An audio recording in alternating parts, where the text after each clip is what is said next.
নমস্কার, তোমাদের রান্নাঘরে আজকে বানিয়ে দেখাবো চালের পায়েস। কিভাবে বানালে কম গ্যাস খরচ করে কম সময়ে আপনি একদম পারফেক্ট একটা চালের পায়েস তৈরি করতে পারবেন। তো তার জন্য প্রথম যেটা আপনাকে দেখতে হবে, এই যে গোবিন্দভোগ চাল নিচ্ছেন সেই চালটা যেন ভালো কোয়ালিটির হয়। এখানে 250 ml কাপের 1 কাপ চালকে নিয়ে পরিষ্কার করে 2 থেকে 3 বার জল পাল্টে ধুয়ে নিয়েছি। এবার এই চালটাকে 10 থেকে 15 মিনিট একটু স্ট্রেনারে দিয়ে জল ঝরতে দেব, যাতে চালটা ঝরঝরে হয়ে যায়। তারপরে গ্যাসে একটা ছোট্ট কড়াই বসিয়েছি, তাতে 1 চা চামচ ঘি দিয়ে দিচ্ছি। ঘিয়ের পরিমাণ এখানে অতিরিক্ত দেওয়া যাবে না, আবার অল্প একটু দেওয়ার কারণে পায়েসের স্বাদ কিন্তু অনেক গুণ বেড়ে যাবে। এবার 15 থেকে 20টা আমি এখানে গোটা কাজু দিয়ে দিলাম। তো এখানে আপনি কাজুর পরিমাণটা চাইলে একটু কমাতে বাড়াতেও পারেন। অল্প নাড়াচাড়া করে জল ঝরিয়ে রাখা চালটা কিন্তু এখানে দিয়ে দিলাম। দেখতেই পাচ্ছেন চালটা একদম ঝরঝরে হয়ে গেছে। এবার এই কাজু আর চালটাকে ঘিয়ের সঙ্গে নাড়াচাড়া করে ফ্লেমটাকে মোটামুটি মিডিয়াম করে রাখবেন। 6 থেকে 7 মিনিট ভাজতে হবে। চাল যেন কোনোভাবেই একটাও পুড়ে না যায় খেয়াল রাখতে হবে। হালকা একটা কালার একটু চেঞ্জ দেখতে পাবেন আর সুন্দর একটি গন্ধ পাবেন, তখন বুঝবেন হয়ে গেছে। এবার এটাকে একটু ঠান্ডা হতে দেব। এরপর একটা বড় প্যানে আমি এখানে প্রায় 2.5 লিটার মতো গরুর দুধ নিয়ে নিয়েছি। দুধ যত ঘন হবে পায়েস খেতে তত ভালো হবে, তাই চেষ্টা করবেন একটু ঘন দুধ ব্যবহার করার। দুধটা হালকা গরম হয়ে গেলে তার মধ্যে দিয়ে দিচ্ছি যে কাপের 1 কাপ চাল নিয়েছি সেই কাপের 1 কাপ গুঁড়ো দুধ। এখানে প্রায় 70-80 গ্রাম মতো গুঁড়ো দুধ রয়েছে। দুধ যত ঘনই হোক না কেন, অল্প একটু গুঁড়ো দুধ মেশালে পায়েসের স্বাদ আপনি কিন্তু অনেকটাই চেঞ্জ দেখতে পাবেন। তো গুঁড়ো দুধটা বেশ ভালো করে মিশিয়ে নিচ্ছি। মেশানো হয়ে গেলে এদিকে চালটা অল্প স্বল্প ঠান্ডা হয়ে গেলেই হবে। খুব বেশি গরম থাকলে কি হয়, গ্রাইন্ড করতে অসুবিধা হবে। একটা বড় জার নিয়ে নিচ্ছি, তার মধ্যে চাল আর কাজুটা দিয়ে দিচ্ছি। এবার এটাকে মিক্সার গ্রাইন্ডারে ঘুরিয়ে নেব। জাস্ট কয়েক সেকেন্ড ঘোরাবেন, একদম কিন্তু বেশি ঘোরানো যাবে না। তো এখানে চালটা জাস্ট ভেঙে হাফ হাফ মতো হয়ে যাবে, এরকম অবস্থায় গুঁড়ো করলেই হবে। খুব বেশি গুঁড়ো করার দরকার নেই। এবার চালের গুঁড়োটা এখানে দিয়ে দিয়েছি। আমি আপনাদের এই চালের গুঁড়োটা একটু তুলে দেখাচ্ছি, দেখলে বুঝতে পারবেন যে এটা কিন্তু ঠিক সুজি দানার মতো এতটা মিহি করে কিন্তু গুঁড়ো করা হয়নি, বা একদম চালের পাউডারও তৈরি করা হয়নি।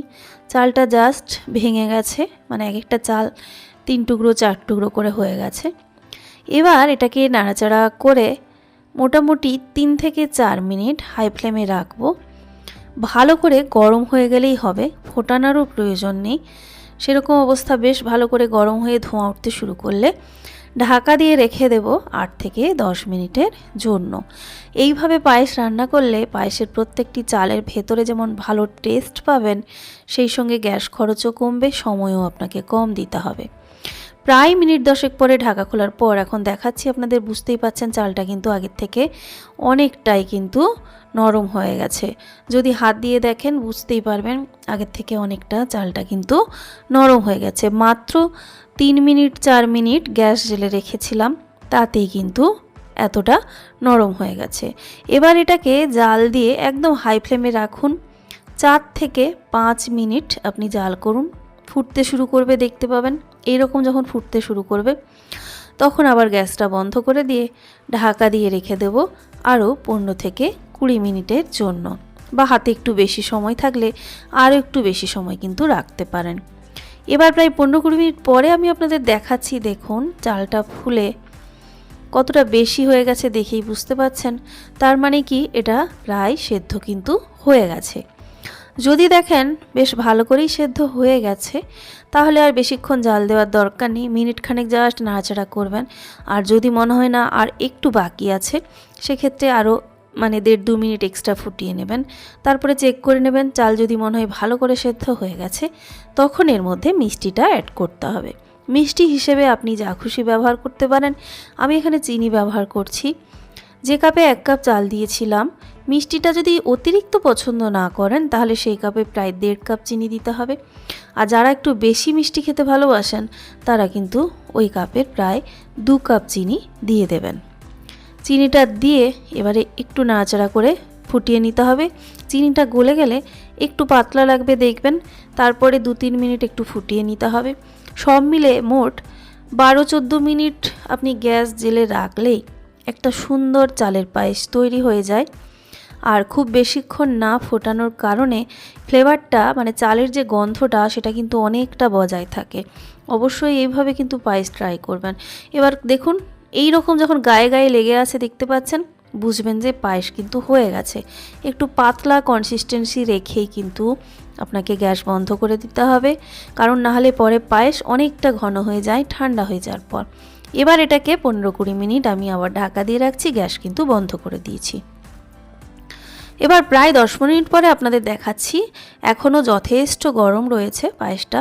তাও যেরকম পাতলা অবস্থায় রেখেছিলাম আশা করি আপনারা বুঝতেই পারছেন, এখনও ধোঁয়া উঠছে দেখুন, তাতেই কতটা ঘন হয়ে গেছে পায়েসটা। তো আরও 10 মিনিট পরে আপনাদের দেখালে বুঝতে পারবেন যে পায়েসটা তার কনসিস্টেন্সি কিভাবে চেঞ্জ হয়। একটু সময় ছাড়া ছাড়া যত ঠান্ডা হবে পায়েস তত ঘন হবে। আর পায়েসকে যদি ফ্রিজে রেখে খাওয়া হয় তাহলে তো ঠান্ডা হয়ে গেলে একেবারে বসে যায়, সেক্ষেত্রে কিন্তু ভালো লাগে না। তাই অবশ্যই এরকম পাতলা কনসিস্টেন্সি রেখেই আপনাকে পায়েসটা যেরকম দেখিয়েছি সেরকম কনসিস্টেন্সিতেই নামিয়ে নেবেন। পায়েস কিন্তু ঠান্ডা খেতেই ভালো লাগে, যাতে ঠান্ডা হয়ে যাওয়ার পর ঠিকঠাক কনসিস্টেন্সি থাকে সেই কারণে কিন্তু এটা আপনাদের করতে হবে। তো বন্ধুরা, এই ছিল আজকের রেসিপি। আশা করি আপনাদের এই পায়েস রেসিপি সববার ভালো লেগেছে। যদি ভালো লেগে থাকে অবশ্যই লাইক, কমেন্ট, শেয়ার আর চ্যানেলটা সাবস্ক্রাইব করতে কিন্তু ভুলবেন না।